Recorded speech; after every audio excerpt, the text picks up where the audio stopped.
तो हम निरहू जी से पूछना चाहते हैं कि क्या गाजीपुर में घर उजाड़ कर विकास किया जाता देखा है? बाकिन हम जमीन ना देब, न घर देब न खेत देब आ न जान देब। सम्मानित कई प्रधानों को पकड़कर थानेदार थाने पर ले गया, रात भर बैठाए रहा कि हम जान भले दे देंगे लेकिन अपनी जमीन नहीं देंगे। निरहू जी तो आज तक आए नहीं, बल्कि उल्टा सीधा लोगों को पढ़ाते रहते हैं। शांतिपूर्वक धरना हो रहा है। तो दादाजी पहले तो आप अपना थोड़ा-सा नाम बताइए?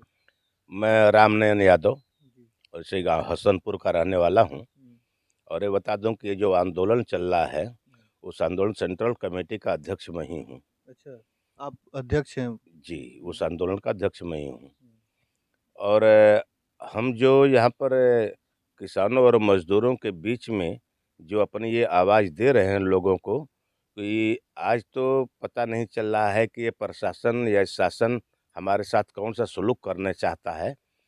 जैसे हमको कोई ना नोटिस मिली, ना नोटिफ़िकेशन किया गया।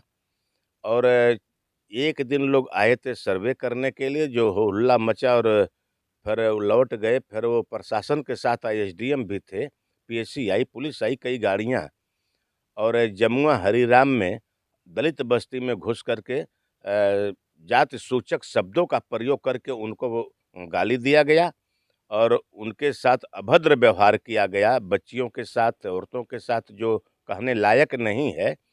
हम ये कहते हैं कि वहीं से आंदोलन हमारा स्वतः उभर गया। ये किसी नेता की कृपा या किसी व्यक्ति के मेहरबानी से आंदोलन नहीं उभरा। वो आंदोलन स्वतः उभर गया। कई लोगों को मारे-पीटे लोग, एक कपिल यादव उनका हाथ टूट गया, उनके पोते को मारे। एक कहारिनबाद में है, यहाँ हरिजन महिलाओं को मारा गया, हरिजन युवकों को मारा गया। यहाँ के सम्मानित कई प्रधानों को पकड़कर थानेदार थाने पर ले गया, रात भर बैठाए रहा। तो नफीस अहमद जो गोपालपुर के विधायक हैं, उनको खबर हुई तो उन्होंने फ़ोन किया एसडीएम के यहाँ कि ये क्या तरीका है? क्यों रात को गए थे आप लोग?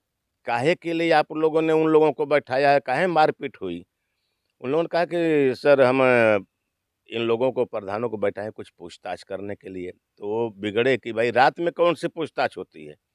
अगर आपको पूछताछ करना तो उनके बीच में जाकर पूछताछ करिए। अच्छा मतलब कि जब पुलिस प्रशासन और जो राजस्व विभाग के अधिकारी हैं, वो रात को आए सर्वे करने के लिए जी।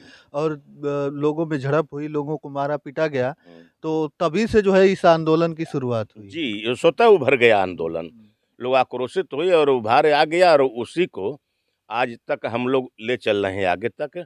और हमारा जो उस वक़्त ये कुछ नारे हम आपको बता दें, जैसे ये कहे कि जान दे देंगे, ज़मीन नहीं देंगे। उसी वक़्त लोगों में से ही उभर गया, महिलाओं के बीच से, कि हम जान भले दे देंगे लेकिन अपनी ज़मीन नहीं देंगे। ये नारा हमारा फ़ेमस हो गया इस पर। और लड़ेंगे, जीतेंगे, ये भी नारा वहीं से उभरा है। ये अलग से नारा नहीं दिया गया है। अच्छा आप लोग 22 दिनों से धरना कर रहे हैं। कोई ज़िम्मेदार जनप्रतिनिधि हो जिनको आपने चुनकर सदन में भेजा हो और जो कोई ज़िम्मेदार अधिकारी है जो इस ज़िले का, वो आप लोगों से बात करने के लिए आया धरना स्थल पर ही कि नहीं? नफ़ीस अहमद आए थे, हुँ, उनसे सारी बातें बताई गई।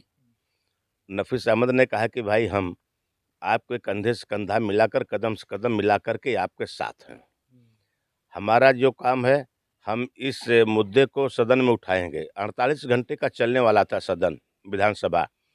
किन कारणों से नहीं चली हम नहीं बता सकते, लेकिन जब वो सदन चली ही नहीं तो नफ़ीस अहमद उठाएँगे कहाँ से?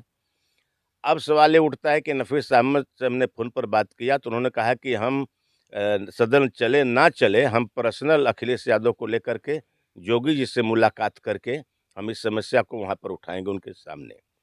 और हमने प्रयास किया कि निरहू जी भी आएँ, चूँकि यहाँ के सांसद हैं। हुँ।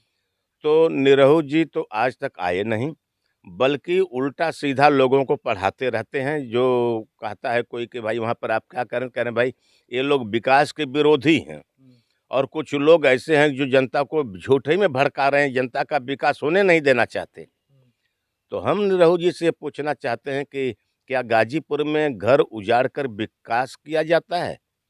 या गाँव के गाँव, यहाँ जहाँ आबादी बहुत काफ़ी आप देखेंगे, ज़मीन बहुत कम देखेंगे, ऐसी उपजाऊ ज़मीन आप बहुत कम जगह पाएँगे। तो इसी ज़मीन को चिन्हित करके क्यों उजाड़ने का प्रयास किया गया? अगर निरहु के भाषा में इसको विकास कहा जाए कि ये घर उजाड़ दिए जाएँ, ये खेत ले लिए जाएँ, इनको खाना बदोश की ज़िंदगी जीने के लिए बेबस किया जाए, तो क्या यही विकास है? अगर ये विकास है, तो हमको वो विकास नहीं चाहिए। हमको हमारी ज़मीन, हमारे मकान, हमारे लोगों को अपने स्थान पर रहने के अधिकार है, उसको उनको चाहिए। हम आपके विकास से सहमत नहीं हैं, आप अपना जहाँ विकास करना हो कर लीजिए, हमारी हालत पर हमको छोड़ दीजिए, हम खुश रहेंगे। देखिए जो ज़मीनें हैं ज़मीनें जो है ये सोना उगलती हैं। आप देखेंगे तमाम तरफ तो धान की फसल लगी हुई है। अभी आलू-वालू बुआई हो रहा है, रहर लगी हुई है। तमाम सारी जो फसलें हैं यहाँ पर उपजती हैं इसी ज़मीनों में और इसी ज़मीनों को लेने का प्रयास कर रही है सरकार और यहाँ पे भूमि अधिग्रहण होना है। घर भी जाएँगे लोगों के। लेकिन सबसे बड़ी समस्या ये है कि आखिरकार अगर सरकार ज़मीनें ले रही है, सारा कुछ ले रही है, तो इनको क्या मिलेगा, क्या नहीं मिलेगा, वो सब चीज़ें कौन बताएगा, कौन समझाएगा? कोई आया नहीं कि ब बताने के लिए कि जैसे कि समझाए आप लोगों को कि नहीं आप लोगों को ये मिलेगा, वो मिलेगा, कुछ भी बातें तो कुछ कुछ नहीं हुई है। अधिकारी या जनप्रतिनिधि कोई इस तरह की बात नहीं किया, एकदम किया ही नहीं। किया ही नहीं। हुँ, और हम लोग कल माँग पत्रक डीएम को देने गए थे। हुँ, वहाँ हमसे एक बंधु ने कहा कि हम 4 गुना हुँ, जो सर्किल रेट है उसका 4 गुना हम देंगे हुँ, और ज़मीन को आप लोग खाली कर दीजिए। हुँ, तो मैंने उनसे कहा कि आप 4 गुना देने की बात जो बात कर रहे हैं हम उसको स्वीकार कर ले रहे हैं। हुँ, तो हमारे 1 घर के बदले 3 घर दीजिए, ये घर आप घूस में ले लीजिए। हुँ, जिसके पास 1 बीघा ज़मीन है उसको 3 बीघा दीजिए, 1 बीघा आप अपने घूस में ले लीजिए। हमको नगद नहीं चाहिए 4 गुना, हमको ज़मीन का 4 गुना ज़मीन दीजिए, घर का 4 गुना घर दीजिए, उसमें से एक हिस्सा जो होता चौथाई का वो हम आपको घूस में दे देंगे। हम इस पर राज़ी हो जाएँगे। वो बेचारे चुप हो गए। मतलब माँगे यही है कि अगर मान लीजिए हमारा घर उजाड़ा जा रहा है, हमारी खेतियाँ उजाड़ दी जा रही हैं, तो घर के बदले घर और ज़मीनें वैसे उतना अगर मिले अगर कहीं तो उन सब चीज़ों पर बात हो, लेकिन कोई बात करने के लिए आ ही नहीं ऐसा रहा। है कि हम ये मानने को तैयार नहीं है कि हमको घर देंगे, हमको ज़मीन देंगे। वो हमको बहका रहे हैं और हम बहकने के लिए तैयार नहीं हैं। ये माहौल हमको कहाँ मिलेगा? हम एक-दूसरे के सहयोगी रहे हैं, एक-दूसरे के सुख-दुःख में साथ रहे हैं।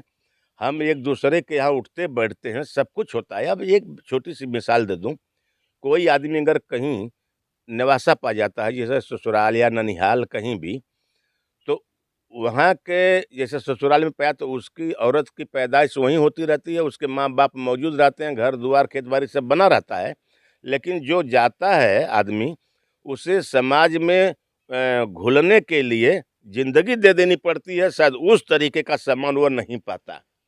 तो हम अगर यहाँ से उजड़ कर कहीं जाएँगे, तो उस इलाके का जो बिल्कुल फटीचर होगा, वो भी आके हमको धमकाएगा कि 1 सीसी का दाम हमको दे, इसी गर्ज से प करेगा।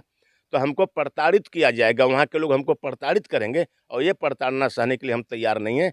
इसलिए हम यही कहते हैं कि चाहे जो भी कीमत चुकानी पड़े, ठीक है, हम ज़मीन और अपना घर नहीं देंगे।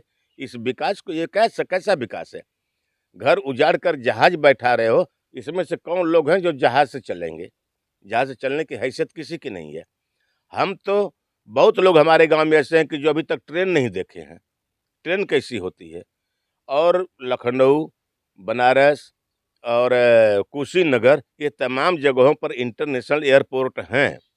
तो एयरपोर्ट आजमगढ़ में किस बेसिस पर बनाया जा रहा है, क्यों बनाया जा रहा है, इसकी क्या आवश्यकता पड़ गई है? और मेरा मानना है कि एयरपोर्ट विस्तारीकरण के नाम पर ये पूरी ज़मीनों को कब्ज़ा करके पूँजीपतियों के हवाले किया जाएगा। मैं देख रहा हूँ कि जहाँ-जहाँ तक सर्वे हो रहा है, वहाँ-वहाँ पर यही एक धारा चल रही है। जैसे कई जगह पर देखा भी गया, जैसे जेवर वगैरह में देखा गया है कि वो आज तक उड़ान हुई ही नहीं।